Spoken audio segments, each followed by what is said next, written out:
Masih tentang masalah najis. Qala al-muallif rahimahullahu ta'ala, yang termasuk najis juga apa? Wa kakalbin wa khinzirin. Nah, dan termasuk najis juga seperti anjing, B1, wa khinzirin, dan babi. Ya, nggak apa-apalah nyebut babi kalau supaya jelas. Kadang ada orang anti betul. Nah, nyebut babi dibilangnya B2. Nah, terakhir ada anak-anak nengok vitaminnya. Mak, ini haram nih, Mak. Kenapa? Ada vitamin B2-nya. B2, B12, B2 kan ada vitamin. Yang jelas sama anak-anak tuh. Nah, jangan disingkat-singkat ya, salah paham nanti. Jadi ini najis. Dari mana diambil kenajisan anjing? Anjing dulu. Nah, karena memang Rasulullah Shallallahu Alaihi Wasallam bersabda, "Tahuru ina'i ahadikum idza walagha fihil kalbu ayaghsilahu sab'a marratin ulahuna biturab." Bisa suci bejana kalian kalau dijilat anjing itu dengan cara dibasuh 7 kali, salah satunya dengan tanah. Kalau yang hadis ini, yang pertamanya pakai tanah. Yang berikutnya ada hadis ihdahuna, salah satunya pakai tanah. Yang diambil mazhab Syafi'i pokoknya salah satunya pakai tanah. Nah, lo ini kok jadi dalil kesimpulannya kok jadi anjing itu najis? Karena dalam mazhab Syafi'i yang dibasuh, yang disiram itu alasannya 3. Kalau bukan hadas, najis. Satu lagi takrimah, karena hendak memuliakan. Contoh, hadas kecil dibasuh nggak? Basuh. Orang wudhu itu karena ada hadas, berarti hadas dibasuh. Kemudian tangan kena darah, tangan kena kotoran hewan, dibasuh karena karena najis. Manusia meninggal dunia, dibasuh nggak? Kenapa? Memuliakan. Bukan najis, bukan hadas. Inilah alasannya. Nah, ketika ada bejana dijilat sama anjing, kemudian kata Rasulullah dibasuh, ya kemungkinannya salah satu dari 3 ini. Memuliakan. Allah bejana mulia. Oh, hadas. Dari mana bejana berhadas? Berarti kemungkinan tinggal terakhir apa?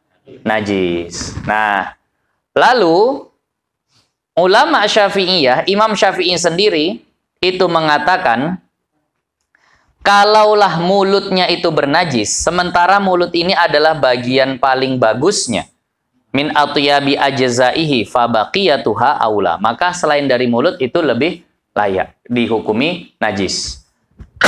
Itulah dalil bahwa anjing itu najis. Nah, ini cara ijtihad tadi itu begitu. Kita nggak pandai. Nah, ini kita cuma ngikuti aja nih. Nah, kemudian dari mana dalil bahwasannya babi itu najis? Karena babi itu aswa'u halan minal kalbi. Keadaannya itu lebih buruk daripada anjing. Kenapa? Nggak bisa dimanfaatkan. Anjing masih bisa nggak kita ambil manfaatnya? Jaga ladang, jaga ternak, berburu, masih bisa. Tapi kira-kira babi apa manfaatnya? Tak ada. Anjing ini masih banyak. Nah, kalau anjing ini polisi pun pakai. Jadi apa? Anjing pelacak. Nah, mana ada babi pelacak? Nah, walaupun hidungnya lebih besar. Nah, jadi maka tak ada manfaatnya dia. Itu tadi. Sehingga dikatakan, nah, bahkan dikatakan sunnah membunuh babi. Bunuh babi itu sunnah. Ada babi lewat, bunuh, berpahala kita. Cuma berurusan kita sama yang punya. Turun Nabi Isa itulah nanti. Dibunuh babi. Nah, bahkan ada satu qaul yang mengatakan wajib bunuh babi. Ada satu qaul qil. Nah, bal qila, bahkan ada qil dikatakan bunuh babi itu hukumnya wajib. Nah, jadi kalau ini menunjukkan memang udah lebih buruk lah daripada anjing, sehingga dihukumi dia itu lebih layak dihukumi bernajis. Nah, nah, ada nggak mazhab yang mengatakan tak najisnya? Ada. Nah, mazhab Maliki mengatakan siramannya itu bukan karena najis, tapi karena ta'abbudi. Ya Rasul Allah suruh siram, ya udahlah siram. Karena najis bukan, kenapa? Karena ikut Rasul. Itu aja. Nah, jadi ada yang menghukumi anjing ini tidak najis. Bahkan dalam mazhab Maliki, makan anjing itu hukumnya makruh. Mazhab Maliki. Nah, mazhab yang lain haram. Mazhab Maliki ini masalah makanan paling mudah memang. Nah, tapi janganlah kita cari mudah-mudahnya, giliran makanan ikut mazhab Maliki. Nah, mazhab Maliki makanan yang haram itu cuma babi.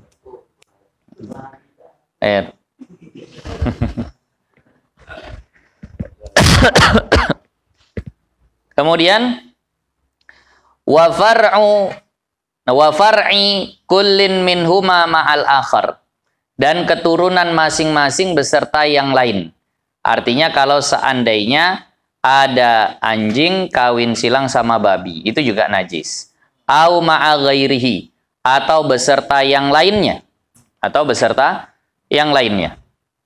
Beserta yang lainnya apa? Anjing sama hewan halal atau hewan suci kawin silang, lahir anaknya, yaitu anaknya hukumnya najis. Walaupun bentuknya seperti hewan halal. Anjing kawin sama kambing, lahir kambing cuma menggonggong misalnya, suaranya aja diwariskan sama. Apa hukum kambingnya itu? Najis, boleh dimakan, tak boleh. Nah, najisnya najis mughalazah. Sama, walaupun bentuknya kambing. Sama, mau apapun. Mau mengembek, mau rasa, mau bulu, persis kayak kambing, tapi kalau diketahui salah satu induknya itu adalah najis berat, maka dia hukumnya najis. Karena begini, ada hukum tentang furu' sama usul ya. Furu' mengikut usul. Keturunan mengikuti orang tua, bahasanya gitu, mengikuti induk. Nah, ini banyak hukumnya. Kalau rajin dicatat lah ini. Nah, kalau rajin dicatat. Karena pertama, anak itu kalau masalah kenajisan ikut yang lebih bernajis atau ikut yang lebih berat di antara kedua orang tuanya, kedua induknya. Furu' ya, keturunan. Contoh kayak tadi, anjing sama kambing, lahir anak. Masalah najisnya, dia ikut kepada yang lebih berat. Mana hukum yang lebih berat antara anjing sama kambing? Berarti dia hukumnya seperti anjing. Najis. Itu untuk masalah najisnya. Kemudian ada lagi masalah tentang haram sembelihannya. Tentang haram sembelihannya. Sembelihan ahlul kitab, boleh nggak kita makan? Boleh. Boleh. Nah, ada orang Nasrani nikah dengan orang Majusi. Lahirlah anak. Untuk kebolehan sembelihannya, itu ikut kepada yang haram. Berarti dia ikut kepada Majusi. Walaupun dia ini anak ahlul kitab ini, Nasrani misal dulu ya. Kalau sekarang nggak ada dulu. Berarti sembelihannya boleh? Enggak boleh. Dia ikut kepada yang Majusinya, paham ya? Untuk masalah halal sembelihannya ikut kepada yang haram. Nah, bukan kepada yang halal. Kemudian untuk masalah menikahinya, itu juga ikut kepada yang haram, bukan kepada yang halal. Contoh, ahlul kitab, kalau dulu ahlul kitab, boleh nggak perempuan ahlul kitab dinikahi sama laki-laki muslim? Boleh dulu.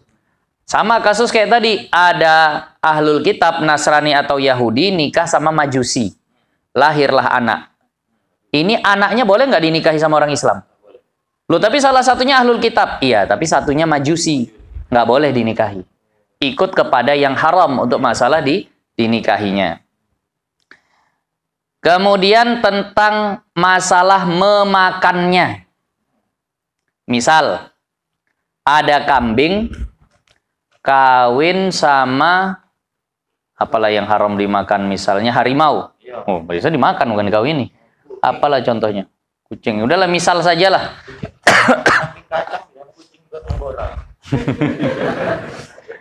Oke, kita bilanglah kelinci. Nah, kelinci. Kelinci kawin sama kucing. Lahir anak. Ini masalah halal haram dimakan, dia ikut kepada yang haram juga. Jangan memandang yang halalnya. Loh, ini kan kelinci emaknya. Iya, tapi ayahnya kucing. Maka dia hukumnya haram. Bisa paham nih? Untuk ini ikut kepada yang haram. Nah, wamtina it-tadhiyah. Begitu juga tentang boleh atau tidaknya dikurbankan. Misal ada kuda kawin sama lembu. Lahirlah anaknya lembu misalnya. Boleh nggak lembu ini dijadikan hewan kurban? Tak boleh. Ikut kepada kuda. Nah, untuk masalah kurban ikut kepada yang tidak boleh dikurbankan. Kuda tak boleh. Dimakan tak boleh, kurban tak boleh. Kuda dimakan boleh. Nah, jadi kalau dimakan aja boleh. Ini untuk kurban. Nah, kalau sembelih makan boleh. Nah, kemudian ada wujubi zakah. Nah, ini kalau ada Bang Herman datang semalam, saya sempat salah ngomong, sempat salah ingat. Begitu juga tentang tidak wajibnya zakat. Dia punya kambing 39 ekor. Lalu ada satu kambingnya kawin sama apa misalnya kita bilang? Sama kuda lah misalnya kayak tadi. Sama kuda. Lahirlah anaknya dalam bentuk kambing. Jadi berapa kambingnya? 40. Kalau kambing 40 keluar zakat nggak? Tapi yang satu ini dia ikut kepada yang tidak wajib zakat. Kudanya tadi itu. Ah, berarti belum sampai. Paham? Oh, ini kambing udah 40. Enggak, satu ini kawin silang sama kuda. Kalau masalah zakat ikut kepada yang tak wajib zakat. Nah, itu dia. Kemudian, nah, kalau masalahnya berikutnya, dia punya kambing 40. Punya kambing 39. Nah, kemudian punya lembu 29 ekor. Kalau lembu kan 30.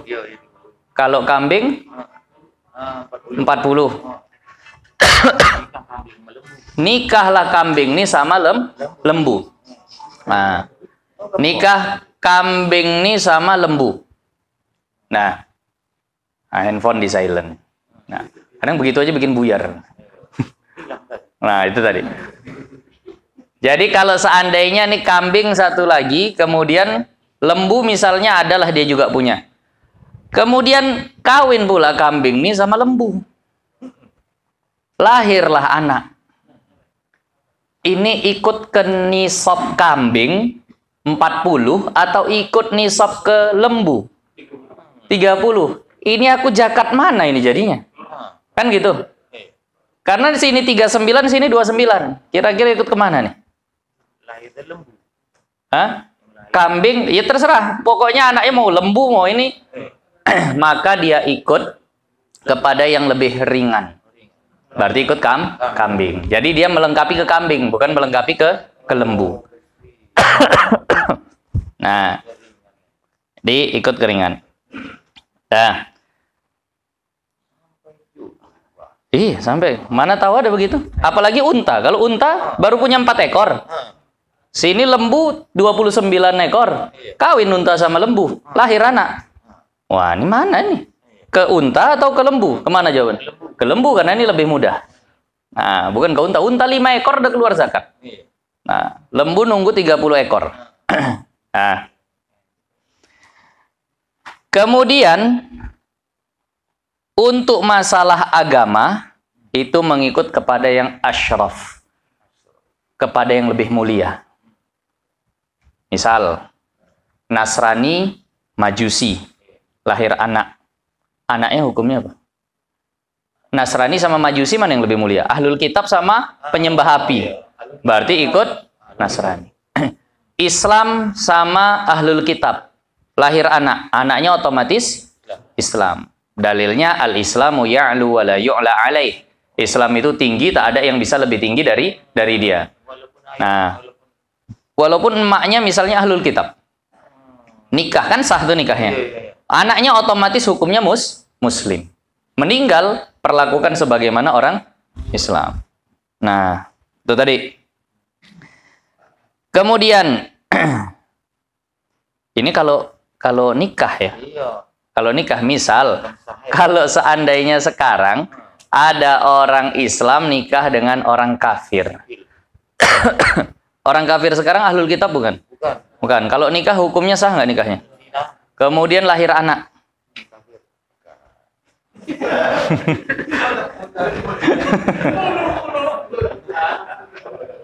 Ayahnya misalnya Islam. Emaknya Kristen. Nah, emaknya Kristen. Atau Buddha atau apalah, karena sekarang ini udah sama semua. Nikah mereka. Sah nggak nikahnya? Lahir anak. Anak apa namanya? Anak apa namanya? Anak halal atau anak zina? Anak zina nasab ke siapa? Ibu. Nah, berarti dia ikut kepada ibunya tadi itu. Kalau seandainya seperti itu.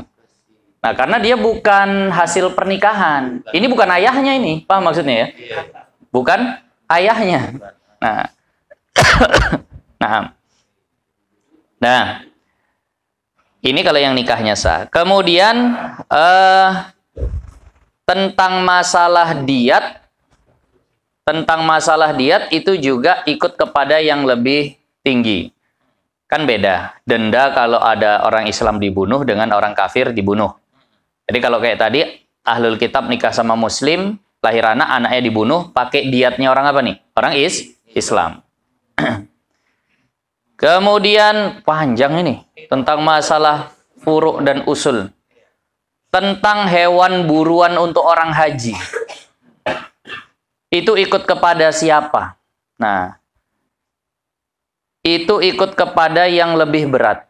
Misal, kalau lembu boleh nggak dibunuh sama orang haji? Lembu? Itu memang bukan hewan buruan, itu hewan ternak. Kan begitu, maksudnya boleh untuk dimakan, diapakan segala macam. Seandainya ada lembu, kemudian kawin sama keledai liar. Kalau keledai liar itu namanya hewan buruan. Kawin, kemudian lahir anaknya. Kemudian anaknya dibunuh sama orang haji. Itu kena dam atau tidak? Nah, diburu. Maka itu ikutnya kepada yang liar, kena dam. Nah, jadi kalau ada orang haji itu membunuh hewan liar, itu kan bayar damnya seukuran hewan itu. Nah, paham maksudnya? Nah, jadi kalau seandainya bunuh kijang, ada dia lagi haji, bunuh kijang, itu bayarnya pakai kambing. Karena kijang sebanding dengan kambing. Nah, gitulah kalau yang belajar bab haji itu kan ada begitu. Dimiripkan. Kalau nggak ada, harganya saja. Kalau nggak ada, dia bayar harganya saja. Misal bunuh belalang. Belalang itu kan hewan liar. Bunuh belalang. Nah, itu bayarnya apa? Mana ada yang setara dengan belalang? Nah, maka bayarlah kira-kira harga belalang berapa? Nah, pakai duit. Kalau tidak ada yang sebanding dengan dia. Nah, kemudian kalau nasab, itu ikut kepada ayah. Kalau nasab, jelas ikut kepada ayah. Nah, tadi bin itu kepada ayah. Suku ikut kepada ayah. Nah, ayahnya Jawa, emaknya Padang, maka dia suku Jawa. Ayahnya Arab, emaknya Indonesia, maka dia orang Arab. Nah, itu tadi. Jadi seperti itu. Jadi makanya habaib itu ya orang Arab sebenarnya, bukan orang Indonesia. Kalau dari jalur ayah. Habib Rizik itu ya Arabi itu. Orang Arab sebenarnya. Lu tapi udah lama tinggal di Indonesia, nasab bukan lihat tinggal lama atau bagaimana, ikut ayah. Terus. Kemudian kalau dia itu budak atau merdekanya, itu ikut kepada ibu. Kalau ibunya budak, maka anaknya budak. Makanya tak boleh menikahi budak perempuan. Nanti anaknya bakalan jadi budak. Nah, itulah rincian-rinciannya. Kalau satu lagi Ustaz, ada yang pertanyaan yang aneh, tapi katanya ada di kita. Binatang sama binatang itu lahir manusia. Oh, nanti akan ada di sini. Oh, ada lagi. Ada di sini. Nah, tapi memang masih agak panjang. Nah itu. Jadi itu rincian keturunan mengikut kepada induknya. Masalah keturunan ikut sama induk aja setengah jam dah. Nah, baru satu paragraf. Tapi memang begitulah fikih. Fikih itu luas. Jadi supaya tahu mana tahu kawin silang ini terjadi, paham ikut kemana salah satu dari emaknya tadi. Wadudu maitatihi tahirun, dan ulat dari bangkai anjing dan babi itu hukumnya suci. Tapi mungkin bernajis. Kalau kena lendir-lendirnya disiram dia suci lagi. Nah, bukan artinya dia itu dihukumi yang seperti anak. Kan begini. Yang keluar dari najis hukumnya berarti najis. Seperti tadi anjing melahirkan anak, anaknya najis. Ini kan ulat keluar dari anjing. Berarti ulatnya ini najis. Enggak, dia hewan suci. Cuma bernajis. Paham maksudnya ya? Nah. Wa kada nasju angkabutin alal masyhur. Dan begitu juga suci sarang laba-laba menurut pendapat yang paling masyhur. Nah, sarang laba-laba itu hukumnya suci. Kalau sarang laba-laba itu keluar dari mulut atau dari bawah? Keluar dari mulut atau dari bawah? Nah, dari bawah. Bukan dari mulut. Kalau Spiderman dari tangan dia. Nah, tapi kalau binatangnya itu dari mana? Tapi udah di sini dihukumi suci. Nah, walaupun ada khilaf. Nah, walaupun ada khilaf tentang masalah jaring laba-laba ini. Jadi di dalam kitab beberapa kitab ada di antara ulama yang mengatakan hukumnya itu adalah najis. Ya, ada yang mengatakan hukumnya itu najis, tapi kita ikut yang masyhur saja bahwasannya itu suci. Nah, kama qala Subki wal Adra'i, sebagaimana dikatakan oleh Imam Subki dan Imam Adra'i bahwa jaring laba-laba itu masyhur. Nah, ini nama-nama ulama begini walaupun kita nggak kenal tapi kita tahu itu orang soleh, nggak apa-apa, pakai aja, kasih nama anak nggak masalah. Anak lahir kasih nama kasih nama Azra'i. Anak lahir kasih nama Subki. Anak lahir kasih nama Jalaluddin As-Suyuti.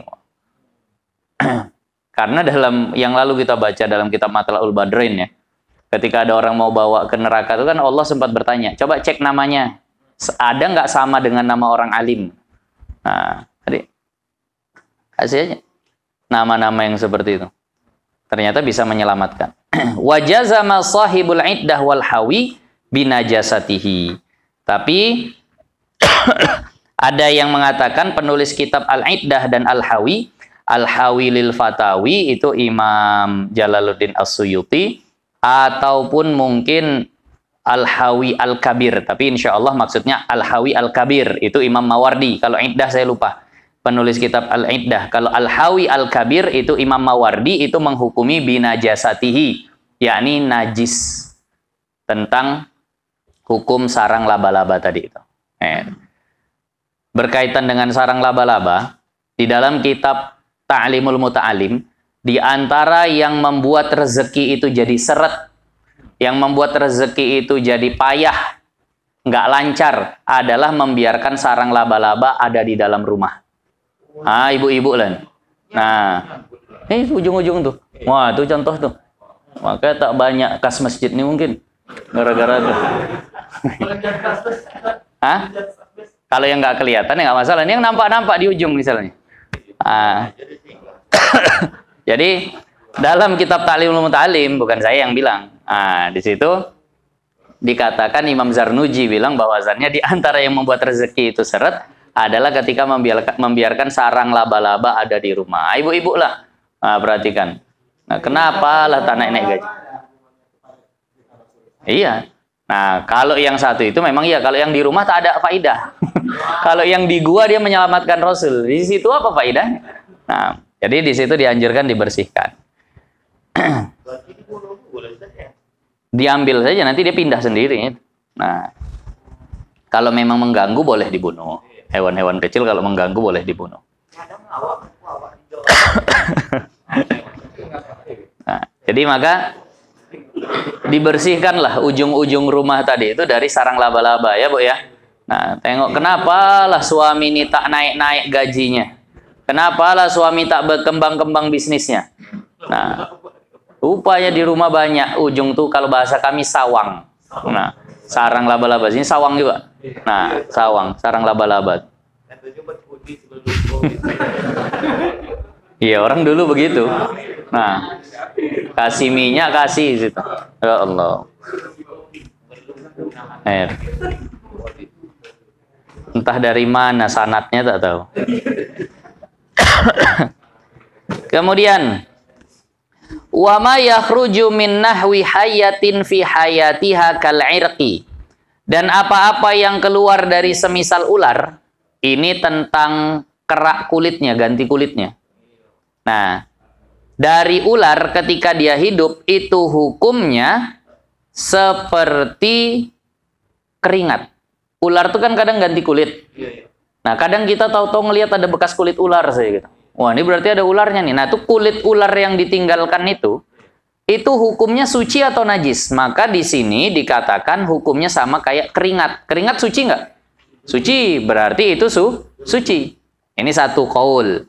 Bahwa kulit ular yang terlepas dari ular saat dia ganti kulit itu hukumnya adalah suci. Ala ma'afta bihi ba'duhum.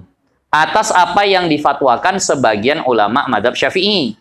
Lakin akan tetapi qala syekhuna, berkata guru kami Al-Imam Ibnu Hajar Al-Haytami, beliau berkata fihi nazarun, sepertinya perlu ditilik lagi, perlu ditinjau ulang.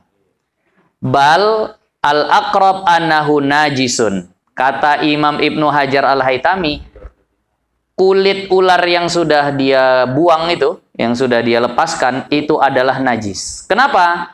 Li'annahu juz'un mutajassadun mumfasilun min hayyin. Karena dia itu hukumnya seperti anggota tubuh yang terlepas dari hewan yang hidup. Lembu, putus ekornya, apa hukum ekornya? Najis. Hukumnya sama seperti bangkainya kan gitu. Nah, kulit ular ini yang sudah tak dipakai sama ularnya, itu sebagian ulama menghukumkan seperti keringat, sebagian ulama menghukumkan itu najis seperti anggota tubuhnya yang terpotong. Ekor cicak putus, najis. Ah, ini pun seperti itulah hukumnya, kurang lebih. Iya, goyang saya bukan hidup itu. Karena sarafnya masih ada di situ, lama-lama mati juga nih. Air. Fahuwa kamayitatihi, maka hukumnya seperti bangkai ular. Nah, jadi itu najis. Nah, wa qala aidan. Wah, udah 1 jam lebih.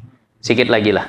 Nah, wa qala aidan, dan berkata juga lau naza kalbun au khinzirun ala adamiyatin. Kalau naza, kalau manusia zana, berzina. Kalau binatang naza. Nah, kalau mengawinilah anjing atau babi akan manusia. Ada anjing, ada babi ngawini orang. Nah, fawaladat adamiyan. Hamil perempuan nih.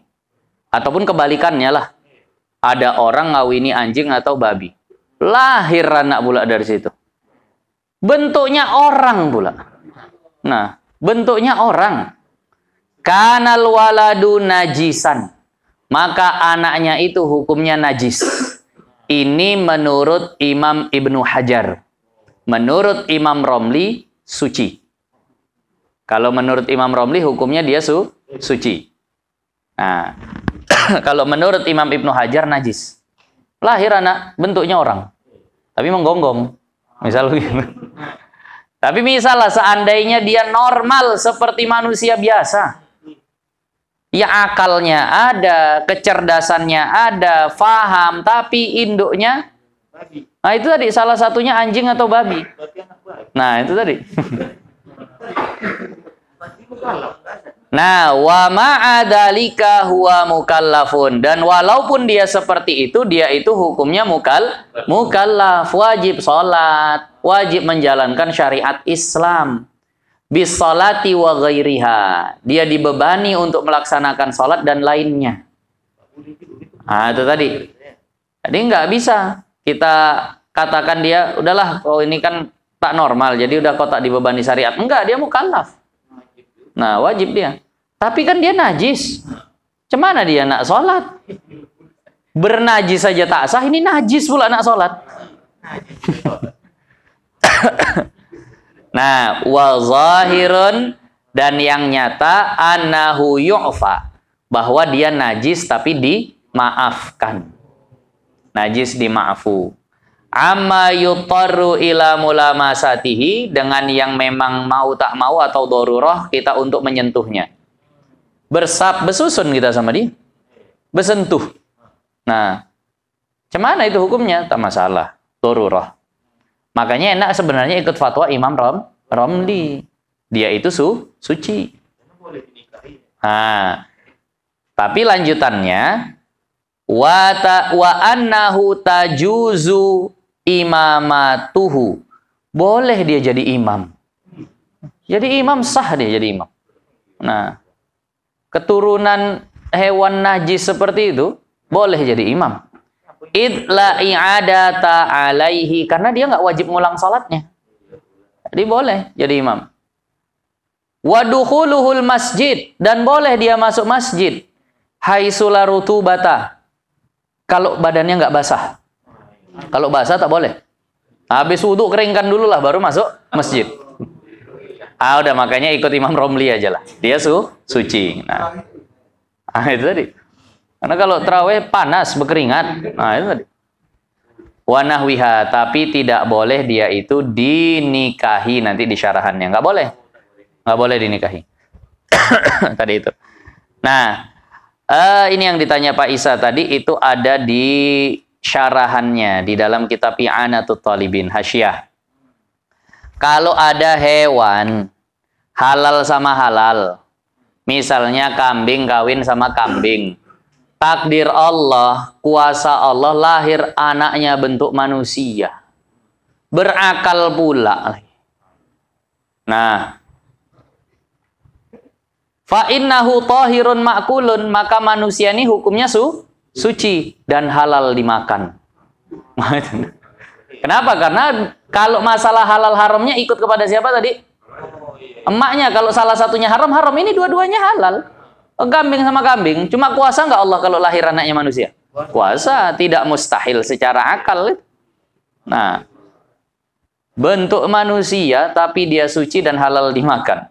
Bahkan di sini dikatakan falau hafizal Quran, kalau dia hafal Quran, wa amila khatiban, dia berilmu dan lalu jadi khatib, wa shalla bina idil adha, kemudian jadi imam idul adha. Nah, jaza ayyudhahiya bihi, boleh dia jadikan hewan kurbannya. Orang kambing, masalah kurban tadi ikut kepada emak. Dua-duanya hewan yang boleh kurban, maka boleh dikurbankan. Nah, itu tadi. Tapi kalau sekarang masuk kantor polisi ini yang buat. Nah. Dia bukan manusia itu. Walaqad karramna bani Adam. Bani Adam itu apa? Anak Adam. Dia anak kambing. Anak kambing dia. Nah, jadi kalau kambing sama kambing ini hukumnya bukan manusia, surahnya saja manusia. Nah, itu tadi. Nah. Jadi tadi. Nah. Itu kalau seandainya begitu tak selesai khutbahnya dia tuh. Nah, karena tahu habis itu dia nak dikurbankan. Nah, wayat huru mutanajjisun, ini insyaallah akan datang.